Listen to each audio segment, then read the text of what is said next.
Hello and welcome to the MFG Advocate. I'm Penny Brown. Digital manufacturing is making huge inroads as evidenced here at IMTS. Today we're talking to Caralynn Nowinski Collens, the CEO of UI Labs, which oversees the Digital Manufacturing and Design Innovation Institute, located right here in Chicago. How are you today, Caralynn? Very well. We're really glad to be here. Thanks so much. Well, we're very excited to have you here. So tell us about the DMDII. What's kind of your history and mission? Well, so we launched in 2014, and we believe we're the place where innovative manufacturers come to forge their futures. We see it as our job to help manufacturers understand how to use new digital manufacturing technologies, how to accelerate the adoption, how to actually understand how to de-risk it, get the ROI, and ultimately, our vision is build every part better than the last. So what kind of work do you do specifically? So the thrust of what we do is projects. We want these projects to be, how do we get to solutions that overcome the barriers to adoption of digital manufacturing technologies? So we work with our network of more than 300 partners to understand what are the problems that manufacturers are having in adopting digital manufacturing. Some of them are trying to understand, how do I use things like artificial intelligence or the Internet of Things? How do I capture data? How do I make sense of it for my shop floor, for my supply chain?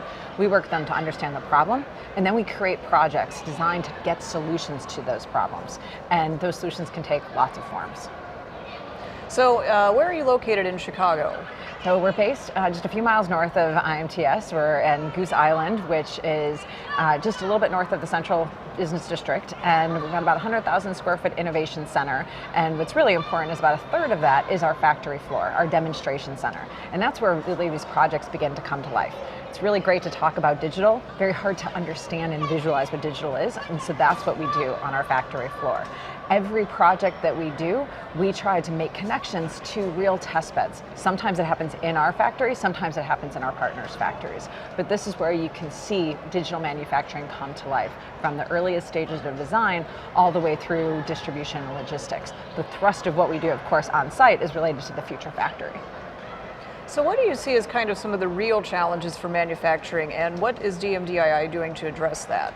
Well, here at IMTS even, you see there's so many great digital manufacturing technologies. People have great solutions around the Internet of Things, around artificial intelligence, advanced analytics, ways to think about how do you maintain your machines better? How do I get better transparency into my supply chain? How can I use things like model-based design or model-based engineering? All of these great potential technological solutions. But turning these technologies into real products and solutions that manufacturers can use and understand how to use them, kind of really just cut through all the noise, that's where we see the real challenges today. So what we want to do is de-risk these technologies, turn them into products, working with our partners to really be able to do this. And sometimes that means, how does this technology integrate with my legacy systems? How does this integrate with my workforce? My workers, or change of culture might be necessary for us to be able to use these technologies. And so the problems are not just technological in nature, it's really about adoption. And so I think that's what we're increasingly seeing with our projects and with our partners. It's about, how do you actually get to deploy these and understand what that ROI is for my business? So you think maybe there's a cultural thing to address within the industry as well? Absolutely. I mean, not only are there jobs that we're going to see over the next several years that don't even exist today, but we're going to see a lot of transitions of the current workforce into new types of jobs. So how do you take, for example, someone who's been, a maintenance technician for the shop floor and turn them into a predictive maintenance specialist? And so the changes that are happening because of digital manufacturing technologies are really going to be quite profound, and we need to figure out how to get our workforce and how to get our cultures ready for those things. So what's kind of your personal history with the manufacturing industry? Well, so I'm not a manufacturer by background. In fact, I'm a medical doctor, but I really became an entrepreneur about 15 years ago. And in fact, as I became an investor, I had the privilege of investing in some of the earlier digital manufacturing startups back in kind of the mid-2000s. And so fast forward now to where we are today, it's amazing to see how far digital manufacturing has come. I remember we're talking about predictive maintenance before it had a name, and now that's something that manufacturers all over the globe are trying to figure out how to use that to be able to improve their productivity of their factory floors. And so I guess I've become the geek about manufacturing, even though that's not what I had imagined for myself back in medical school a while back. Yeah, that's quite a leap. What do you find most exciting about manufacturing? I think today it's how just we are completely changing manufacturing, and I mean the digitalization of manufacturing is what's most exciting to me because it's going to look so different. I mean, my own perception of manufacturing was the 4Ds: dirty, dark, dangerous, dull. That is not what manufacturing is like today. And I think that increasingly we're seeing these cool technologies, the things that we use on our iPhone or the things that we use on our smartwatch or something like that. Now we're seeing those things move into the manufacturing environment, whether that means to the loading dock or to the design engineer. And it's just that change, I think, is one of the most exciting things because it means we in the US are going to be more competitive than ever when it comes to the manufacturing of the future. I think I was talking to you a little bit before we came on here that it was exciting to have a woman on the show. It's exciting to see women in leadership positions in manufacturing, but there's still a huge gap between men and women in the industry. What do you think maybe needs to be done to encourage women to come into manufacturing? I think the perception around it and the changes are going to lend themselves well to a more diverse manufacturing community. I mean, even just take, for example, the fact that within the future of manufacturing, we're going to need to be more adaptable. We're going to need to work in teams more. That's going to take different types of collaboration, frankly, something I think women are pretty good at, but men too, of course, and figuring out how do we bring more diverse communities together to overcome some of these barriers and to be able to collaborate across a range of different parts of the product life cycle.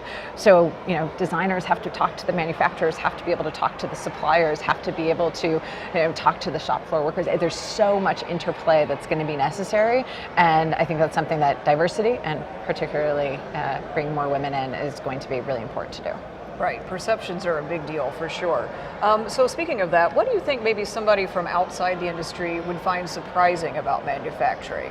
I think all the technology. I think if you had someone just off the street come and walk the floors of IMTS even, I don't think they'd be thinking they're at a manufacturing trade show because there is there's so much new tech that people think about. Just take something like augmented reality. So many people think of augmented reality, if they even know what that is, as Pokemon Go or something like that, some sort of game. And that same type of gaming technology is being applied to our manufacturers today and being able to allow manufacturers to do their jobs better, to allow people on the machine shop floor be able to do their jobs better. And I don't think most people realize that whatsoever. And I think that the surprises are still to come too, because I think more and more we're going to see things like virtual reality and artificial intelligence continue to infuse themselves in. And it's just a whole new era. And the reality is this is going to make us manufacture better. And for us, as I said, DMDI, our goal is build every part better than the last. That requires a type of continuous learning that is going to be new. And it's something that it's happening in other industries as well. But when manufacturing is such a big part of our economy, we're going to be changing very big things. I know you haven't been here very long yet, but what are you excited to see at IMTS? Well, I think it's always about, for me, the new tech. And so I think there's several startups that we work with that we're really excited to see here, some of the large manufacturing technology companies that we're saying, you're seeing so many shifts, even just in looking at how to use open source design, for example, or how do you use new types of additive printing technology, or how can we use blockchain, for example, in supply chain. There's lots of just cool things happening. And here we see a lot of that hardware and even some of that software come to life. And so I've already had a chance to see some of the companies that we work with, and I'm excited to see more throughout the day. Chicago's a very exciting city for manufacturing. We actually had Governor Rauner on the show yesterday kind of talking about Illinois' history. Do you think it's advantageous for DMDII to be located here? Absolutely.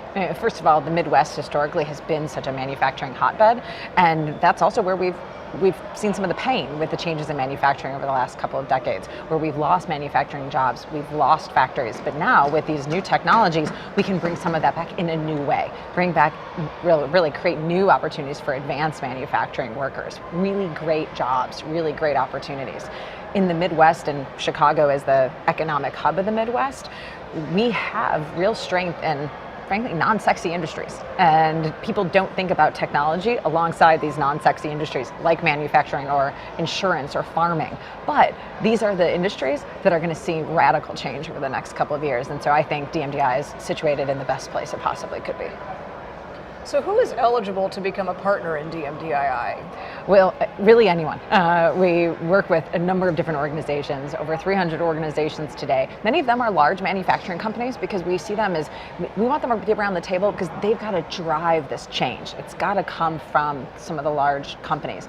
But at the same time, change isn't going to come without the supply base as well. And so we've got companies like Dow Chemical and Siemens USA, Rolls-Royce, Lockheed Martin, working alongside some small and mid-sized manufacturers, some in their supply chain, some that they're getting to know through this process. But we've also got to bring in startups and universities, community colleges, community groups, government agencies at all federal, state, and local levels. And we have companies and organizations that fit all those bills right now. And so we want to bring that community to bear and bring them together to understand what problems are being had and get the solution providers to start develop solutions together.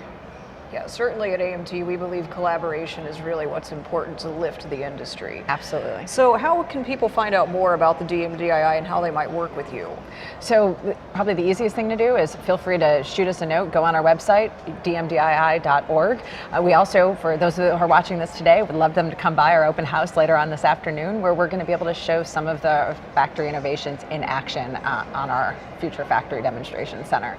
But we have open houses once a month, so if you miss it today, come by anytime over the next few months and you'll see what's going on. Very exciting. Thank you so much for coming on the show today, Caralynn. Thanks so much, Penny. This has been Penny Brown for the MFG Advocate on IMTS TV.